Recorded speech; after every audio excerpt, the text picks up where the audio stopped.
Hi everyone, let's talk about graphic narratives.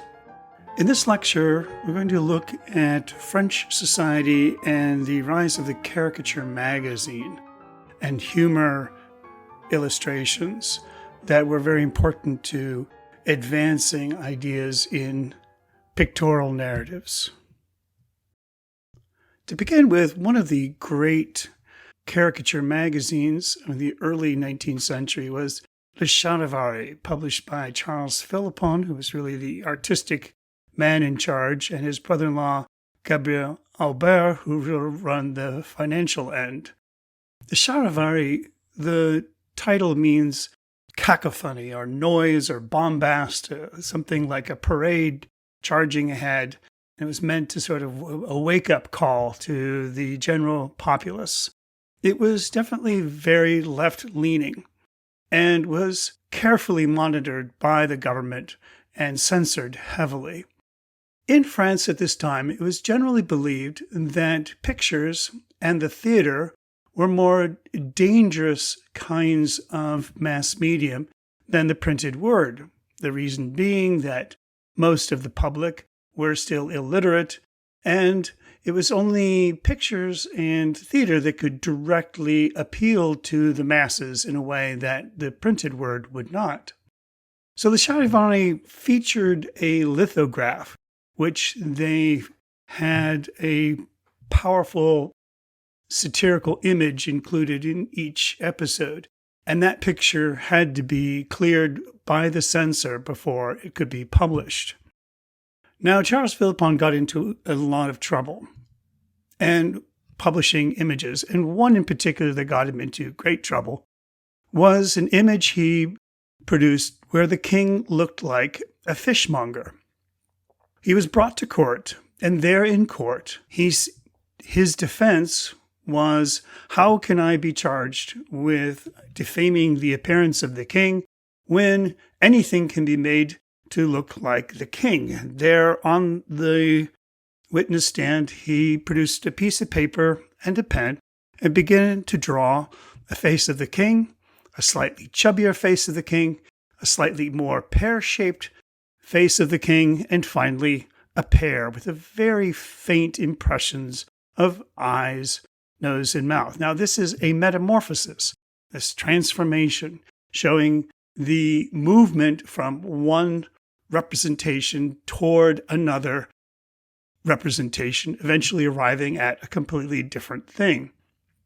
This, of course, created great scandal, and he was charged for his crimes, and they kept the drawing. He demanded it back, and eventually, after a long period of time, was able to retrieve this drawing, and he then would publish this very drawing.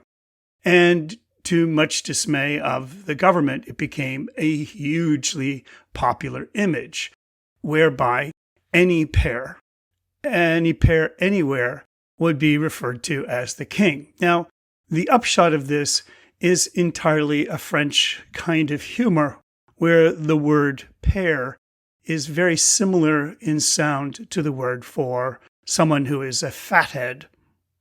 And so this kind of insult was hugely damaging to the crown, but enormously successful for Charles Philippon and his publications.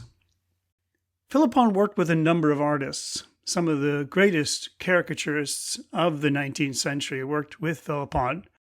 One especially talented artist was J Grandville, who was born Jean-Ignace Isidore Gérard, who lived only 44 years between 1803 and 1847, where he really fell ill and died of exhaustion. He worked at a prodigious rate and was very demanding and exacting and imaginative in his creations. He worked a lot with this idea of metamorphosis, and you see how he could really transform anything into anything else.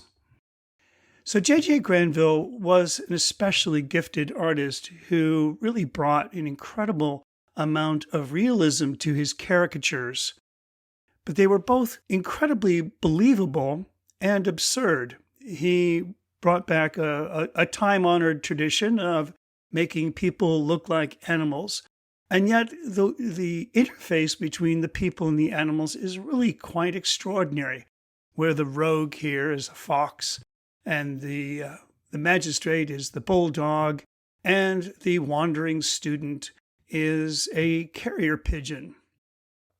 One of the imaginative works of J Grandville was where he really tried to create something that was not merely an illustration of words. And he called this book Un Entrement, Another World, in 1844. Here in its frontispiece, the character of caricature and the character of imagination leave the old withered world of reality for a new one entirely of their own invention. And that's what he tries to do in its pages. He goes through and creates these really astounding combinations of animals and creatures and insects and birds in a way that really challenge our perception of what is real. These are things that can be drawn, but do not exist in words, or we have no language for. And that was really what he was trying to do, really push the possibility of what was visually possible. Now, this book, of course, was a curiosity in the day it was made, and was revived in interest 100 years later when the Surrealists took hold of it and championed it as a precursor to their own obsessions of dreamlike creations. J Grandville's in his Entrement also deal with this idea of robots and steam-powered musical machines. Here you see someone turning in the far lower left a crank, which releases the steam-operated instruments to play this music. Here's another example of ways he was really experimenting with the notion of metamorphosis, where he was trying to tell a story where one thing shifts into another, and yet the continuity has a kind of visual logic, but also a narrative pull. So we see a murder in the upper left, and then we see the scales of justice, and we see the hands raised in alarm, and the scales of justice turning into eyes, pursuing the killer who's running on a horse, who dives in the water, chased by these demonic fishes, hoping for redemption as the cross stands before him. Another artist who was an incredibly gifted illustrator was Gustav Dore, who, as a young man of 14, had his family a trip to Paris, and there he went to the offices of Philippon, and he began to draw and copy what was in the front window, a caricature. And then he brought it into Philippon and asked for a job. Philippon hardly believed it, that the 14-year-old could draw like this. But as we can see here, even at age 8, he had this amazing ability to render and imitate anything he could see. And so Philippon took him outside and had him draw again. And he was absolutely astounded at the skill and speed at which this young Gustav Dore could draw. And so he gave him a job. And he worked him furiously. And his parents had to agree to this. And they agreed on the condition that he would also be able to maintain his studies in Paris to finish his schooling, and was given the job of drawing caricatures for Philippon. One of the things that had inspired Gustav Dore early on in his work was the picture stories of Töpffer, and his great ambition, young in life, was to create picture stories of his own that would rival the extraordinary works of Rudolf Töpffer. He took to work on his first project, The Labor of Hercules, in 1847, where it was a satirical take on the myth of Hercules, where we see him a kind of clumsy braggart. Now, what's really immediately evident is that Doré can draw much better than Töpffer could. He's got a very lively sense of action and precision in his movements that really is far in excess in the skill of Töpffer. But despite this evident talent, Gustav Dore was not that successful with his picture stories. And so he was a little bit frustrated that he could not pick up on the popularity of Töpffer. He then tried another story, which was more satirical in nature, dealing with a middle-class family on holiday and the displeasures of a pleasure trip. And here this group of timid explorers go on a hike, and we see a kind of visual record of their journey. Here, one of the pages they took along to sketch on accidentally stepped on as they fell along the trail.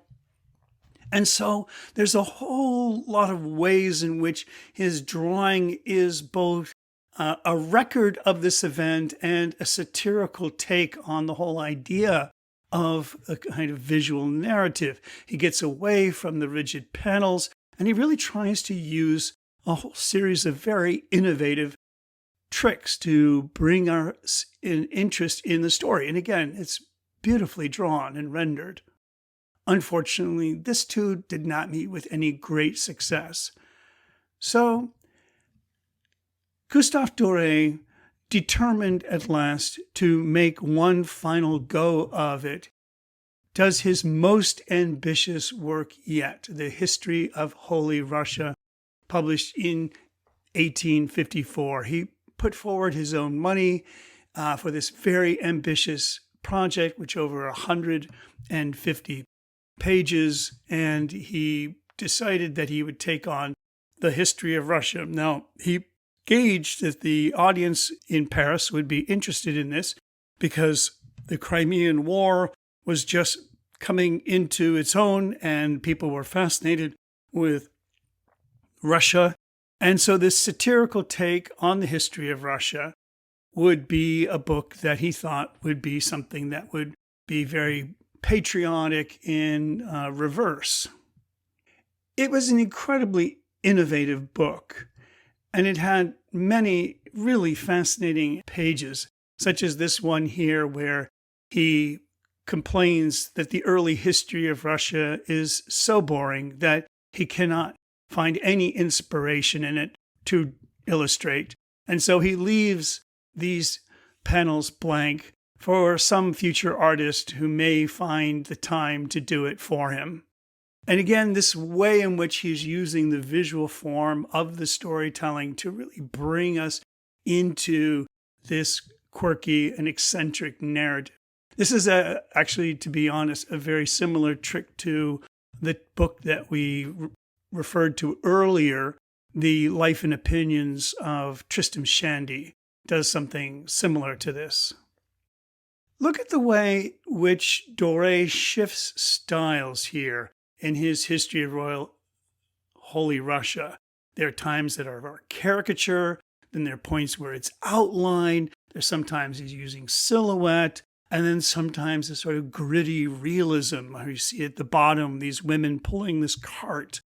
And so these changes in style and this anarchic and crazy text that goes with it was really an attempt to create a very sophisticated and funny graphic narrative. But unfortunately, the audience for this was really hard to read. They found it a little bit baffling. Perhaps his most bold and daring graphic realization was on the history of Ivan the Terrible, where on the page in this black and white book, he had one page where the printer merely smeared red ink. And these pages were incredibly dramatic, as the blood of Ivan the Terrible was all the evidence he needed to describe this terrible time in Russian history.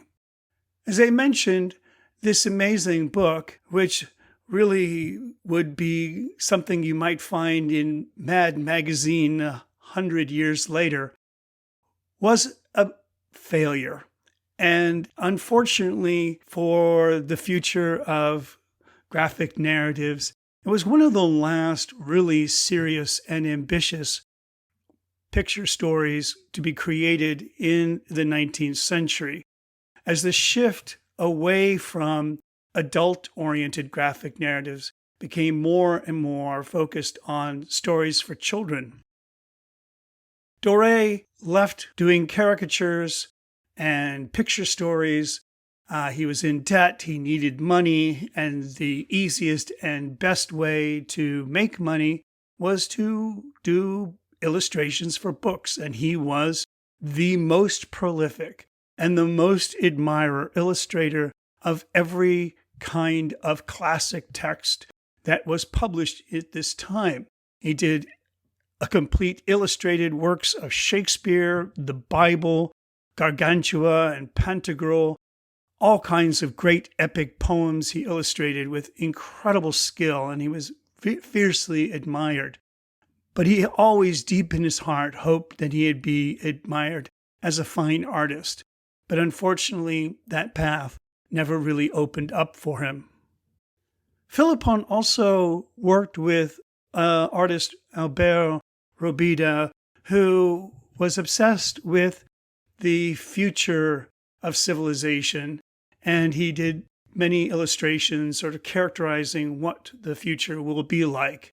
In his book, The End of Books, in 1894, he imagined this future world where houses could turn so that they could face the most optimum views of the day, and their women would no longer read for leisure. They would have opera piped into their homes on these illuminated glasses.